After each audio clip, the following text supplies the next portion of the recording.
অন্ধকার নামলেই সব গল্প শেষ হয়ে যায় না, কিছু গল্প তখনই শুরু হয়। আজকের গল্প এমন এক রহস্যময় সত্তাকে নিয়ে যার নাম শুনলেই অনেকের শরীর শিউরে ওঠে। মেছো ভূত। সত্যি কি সে শুধু মাছ চুরি করে, নাকি রাতের অন্ধকারে মানুষকেও নিজের শিকার বানায়?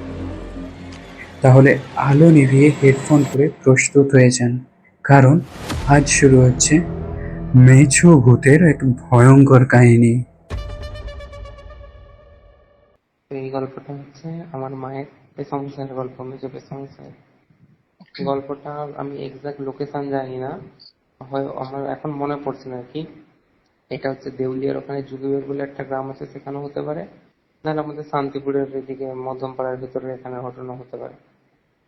প্রপার আমি ঠিক জানি, মনে আসছে না লোকেশনটা। তো গল্পটা হচ্ছে, তখন এই খাল বিল জমিতে একটু বর্ষার চিপচিপানি জল হলে খুব মাছ উঠতো। সব রকম মাছ, কই মাছ, শিঙি মাছ, মাগুর মাছ, পুঁটি মাছ, কারণ নদীর সাথে কানেক্টেড তো। জল টল এলে মাছ পেতে উঠতো, চিংড়ি মাছ পর্যন্ত পেতো, বিশাল মাছ পেতো এখানে। তারপর যদি কারো পুকুরে মাছ চাষ থাকে তো সেখান থেকে মাছ বেরিয়ে বেরিয়ে চলে আসে জলের স্রোতের জন্য। তো এরকম উঠতো। এবার হচ্ছে এগুলো কি, রাতে রাতে যারা মাছ ধরতো তারা দেহ বন্ধন করে মাছ ধরতে যেত। তখনকার দিনে যেসব ট্রিক্স গুলো ব্যবহার করতো তার মধ্যে একটা উপবিদ্যা সামথিং কিছু মন্ত্র ছিল, যে মন্ত্রগুলো দিয়ে গায়ে ফুঁকু দিয়ে তারপরে মাছ ধরতে যেত। তো একটা প্রোটেকশন কাজ করতো আর কি। তো সেখানে হচ্ছে এরকম যেত পেত। তো এবার হচ্ছে মায়ের যে পেশা, সেরকম মন্ত্রফন্ত্র দিয়ে এবার মাছটা ধরতে গেছে। আর আরেকটা যে মাছ ধরতে গেছে, তার কাছে দুটো ছিপ ছিল। দুটো ছিপ, একটা টর্চ লাইট, আচ্ছা, হুইল ছিপ জানবি হয়তো, হ্যান্ডেল ঘুরিয়ে ঘুরিয়ে এই সুতোকে বড় করা যায় ছোট করা যায়। আচ্ছা, বড় মুরসির কাঁটা। আচ্ছা, চৈকি।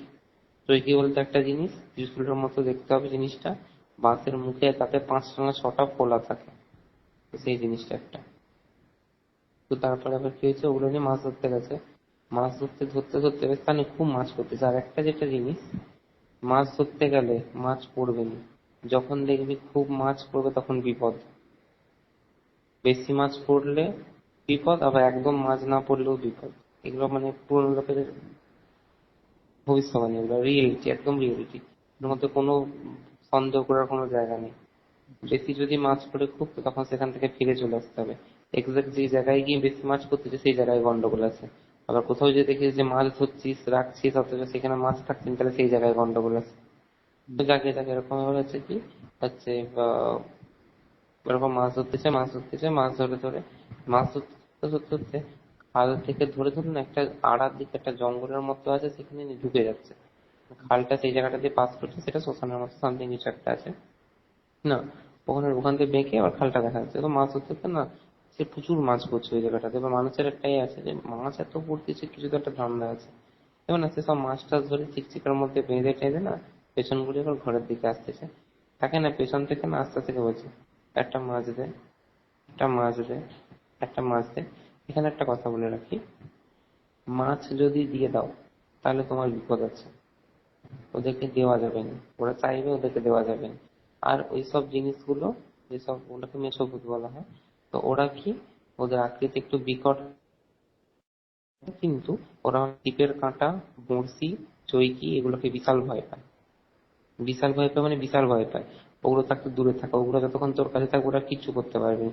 ওগুলো না থাকলে তখন ক্ষতি করার চেষ্টা করতে পারে, কিন্তু ওগুলো থাকলে তোর থেকে 10 হাত দূরে থাকবে। একদম মাপ অনুযায়ী 10 হাত, বড় মানুষের একটা হাতে 10 হাত দূরে থাকবে, এটা নিয়ম বা বলা আছে। তো সে এরকম করতেছে। দাদু তখন বলতেছে ওকে ছাড়া দিতে হবে, না ছাড়া দিলেও সমস্যা। বলে হ্যাঁ দেবো, চ দেবো, চ দেবো, চ। ওরকম করে না সারা রাস্তা করে করে করে করে এসে এবার ওদের যে ঘরটা এবার বাঁধের, দুটো তিনটে ঘর করে বাঁধে যখন উঠে পড়ছে তখন আওয়াজটা কমে যাচ্ছে। মানে ওই মাছ দিয়ে যা আর যাবো না, দিয়ে যা আর যাবো না, দিয়ে যা যাবে না। দাদু এবার বলে, মাছ নিবি তুই? বলে যা, উঠানের কাছে চলে এসছে, বলে মাছ নিবি তুই? বলে চৈকিটাকে যায় গোল গোল গোল, দাদু লাঠি খেলা খুব ভালো জানতো। তো চৈকিটাকে যে ঘুরিয়েছে গোল গোল গোল করে, পেছন দিকে না তার চোখে খুঁচে গেছে। দাদু তখন তার মুখটা দেখছে এত বিকট, যেমন কঙ্কাল সারের যে মুখ হয়, কঙ্কালের যেমন মুখ হয় ওরকম বিকট একটা মুখ। এটা হচ্ছে একটা কেমন লুঙ্গির মতো পড়ে আছে জিনিসটা, আর অদ্ভুত একটা কেমন মানে বিকট ভয়ানক, দাঁতগুলো বেরিয়ে আছে। তার চোখে একদম দিচ্ছে চৈকি দিয়ে খুঁজে, সে একদম বাবা গো মা গো বলে পালা, সে আর নেই। তারপর থাকতো দাদু যদি কখনো মাছ ধরতে যেত, সবসময় হচ্ছে দেহ বন্ধন করে যেত, আর ওই ওই সেই দিন থেকে দাদু সবাইকে সাবধান করছিল। ওটা সবাই তো জানতো না, কিছু লোক জানে কিছু লোক জানে, সুন্দরবনের লোকেরা বেশি করে জানে। তো হচ্ছে যেখানে যখন বেশি মাছ পড়বে তখন সেখানে যেতে নেই। আবার এবার আরেক ওইটা একটা ঘটনা গেল। তো দাদু তারপরে এসে সবাইকে বলছিল, তারপরে দেখেছিল ওই যে যাকে মেরেছিল সে ওদেরই পাড়ার কে একটা, যেটা কাকা বংশ পরম্পরা অনেকদিন আগে মারা গেছে। তখনকার তো কত গোয়া টোয়া যাওয়ার পয়সা ছিল না কারো কাছে, মোটামুটি একটা তৎকার করে দিয়ে যতটা পেয়েছে যতটা সম্ভব তার অন্ত্যেষ্টিক্রিয়া করে টরে দিয়ে যা করছে করছে ওরকম করে টরে তার এবার রেখে দিয়েছিল। এবার সে এখন মাছ ফাছ ধরাধরি, জাল বোনা এসব খুব পছন্দ। তার একটা জিনিস, ওইসব ভূতগুলো কিন্তু মাছ ধরার যে জাল, ওই জালকেও খুব ভয় পায়। মানে মাছ ধরার যত সামগ্রী ওরা খুব ভয় পায় সবগুলোকে। ওরা ওইগুলো দেখে আকৃষ্ট হয় কিন্তু ওগুলোকে প্রচুর ভয় পায়। চৈকি, বড়শি, ছিপ, আচ্ছা মাছ ধরার চৌকি, মাছ ধরার জাল, আচ্ছা মাছ ধরার একটা পাওয়া যায়, কি বলে ওটা, গাঁইতি বলে, গাঁইতি। সেইটা ওগুলোকে খুব ভয় পায়। ওগুলো ওগুলো যদি থাকে তো ওরা চাইলে ওদেরকে কখনোই দিতে নেই। ওরা চাইতে চাইতে তোর পেছন পেছন আসবে, তোকে সাড়া দিতে হবে যে হ্যাঁ হ্যাঁ আয় দেবো, চলে দেবো, চলে আয় দেবো। এরকম করে ঝুলি ঝুলি রাখতে হবে। কখনোই ভয় পেলে হবে না, দিলে চলবে না। ওইটা একটা গল্প। আরেকটা গল্প হচ্ছে, তো আমার মামা টামা তখন ছোট ছিল, এদিকে সব চারদিকে জমি জমি জোলা, তো জমি জমি জোলা জোলা, তো এরকম করে তখন সবাই মাছ ধরতো। সব মেয়ে ছেলে বোধ বিকাল থাকতে, তখন মানুষের কাজ ছিল রান্না বান্না গুছিয়ে দিয়ে, ওই যে বৃষ্টি হলো ছিপছে পানি জল হলে সব চিকচিকালে বেরিয়ে পড়লো, ছিপলে বেরিয়ে পড়লো, গাঁইতিলে বেরিয়ে পড়লো। গাঁইতিটা কি, গাঁইতি হচ্ছে একটা ডান্ডার মতো হবে, ডান্ডার মুখেতে দুটা পেরেককে বাঁকিয়ে ওই মাছে গাঁথার মতো একটা জিনিস বানানো। ও গ্রাম ঘরে সব বাচ্চারাই বানাতো। বা বাঁশ দিয়ে সবচেয়ে বেশি ভালো হয়, বাঁশের কঞ্চি দিয়ে ভালো বানানো হয় এটা। ওদের ছোট ছোট মাছ ধরার জন্য। আর চলকি হচ্ছে বড় মাছ বা সাপ টাপ মারার জন্য, ধরার জন্য ওরকম কিছু কাজে লাগে। চলকি এসে ত্রিশুলের মতো দেখতে, চড়ক ফড়কে গেলে তো দেখা যাবে এখনো পর্যন্ত। তো এবার মামা টামা তো ওরকম মাছ ধরতেছে। আর আমাদের এদিকে একটা জায়গা হচ্ছে কবর আছে, কবরস্থান আছে একটা, আর হচ্ছে আছে, ওইদিকে শ্মশান আছে একটা, একটু বেশি দূরে না, 10 হাত ডিস্টেন্সের মধ্যে এগুলো আছে। তারপর তো আমাদের ঘরটা এই নিচের এই দিকটাতে অনেকটাই দূরে। তো সবাই মাছ ধরতেছে, জমিতে ভাগ হয়ে গেছে, এদিকে সেদিকে ওইদিকে, ওরকম করে না মাছ ধরতেছে, মাছ ধরতে ধরতে সব ভাগ হয়ে গেছে। আমার মা আর আমার ছোট মামা হচ্ছে, তারা দু ভাই বোনে একসাথে টর্চ জ্বালিয়েছিল মাছ ধরতে। মামা মাছ ধরতেছে, মাছ এগুলোকে চিকে পড়তেছে। ওরকম করে করে দুজনে বললে একটা জায়গায় গিয়ে ওই কোলা তোলা, মানে আর একটু হলে কবরে উঠে পড়বে। আর 4 পায়ে গেলে, বড় বড় পায়ে 4 পায়ে গেলে কবরস্থানে উঠে পড়বে। মানে ওই জায়গাটাতে দেখি না প্রচুর মাছ পড়তেছে, প্রচুর মাছ পড়তেছে। প্রচুর যখন মাছ পড়ে তখন মামা বলছে, বলে এই দাঁড়া, বলছি দাঁড়া দেখি। আর যাওয়া যাবে না, এমনি উঠে পড়ে একটু গা ছমছম করছে, মাছও পড়তেছে, বাচ্চা আছে না তো, কত সব হয়তো একজন 6-এ পড়ে, একজন 8-এ পড়ে, এরকম সব বয়স।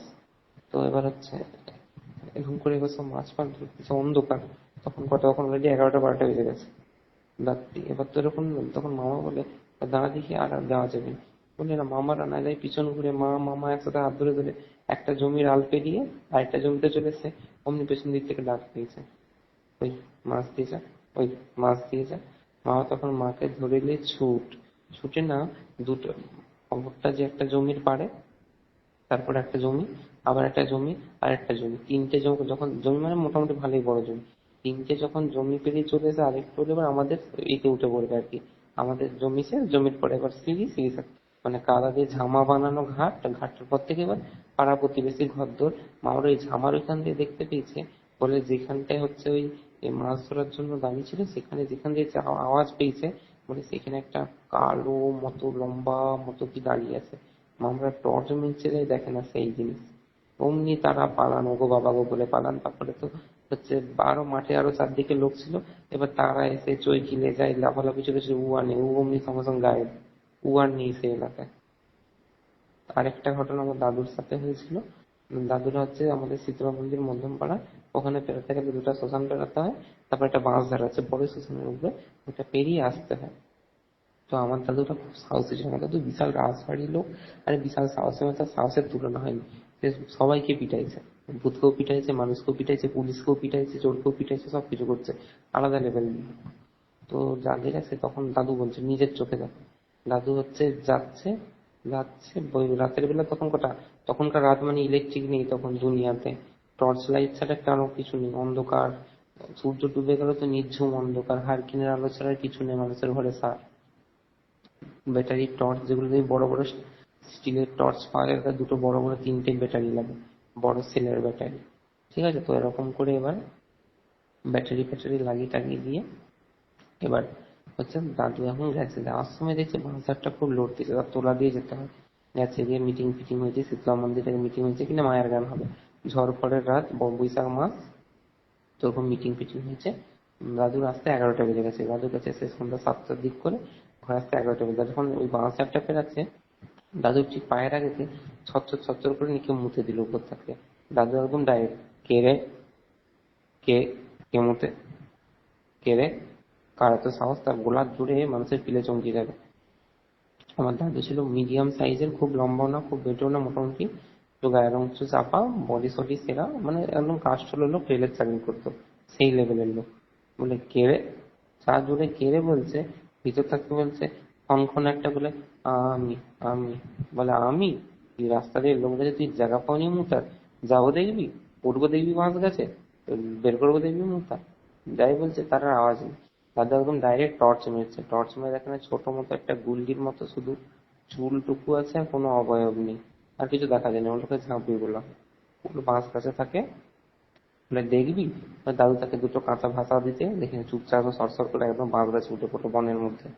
দাদু বলে একদম যেন খবরদার নয়। আর দাদু প্রচুর রাজবাড়ি ছিল, যাতে রাজবাড়ি তাদেরকে কোনো কিছুতে কায়েম করতে পারেনি, ভগবানের অসাধ্য। তো এরকম করে মোটামুটি সেদিনে সেই কথাটা আমাদেরকে বলছিল, আমার মনে আছে। সেই জায়গাটাও আমাকে দেখিয়েছিল যে এই জায়গাটাতে আমরা এখন যাতায়াত করি সেই জায়গাতে, তখন এখানে এরকম এরকম সব হয়েছিল। তো এই হচ্ছে গল্প, কত 3টে গল্প। ঠিক আছে। তো আশা করছি আজকে ঘোরাটা তোমাদের সবার ভালো লেগেছে। তো চ্যানেলটা সাবস্ক্রাইব করে দাও আর ভিডিওটা লাইক করে দাও। বাকি দেখা হচ্ছে তোমাদের সাথে নতুন কোনো ভৌতিক ঘটনায়। আর আমি ভেবেছি যে এবার থেকে আমরা শনিবার আর রবিবার এপিসোড আনবো, মানে ভিডিও আপলোড করবো শনিবার আর রবিবার। তো চলো দেখা হচ্ছে পরের শনিবার।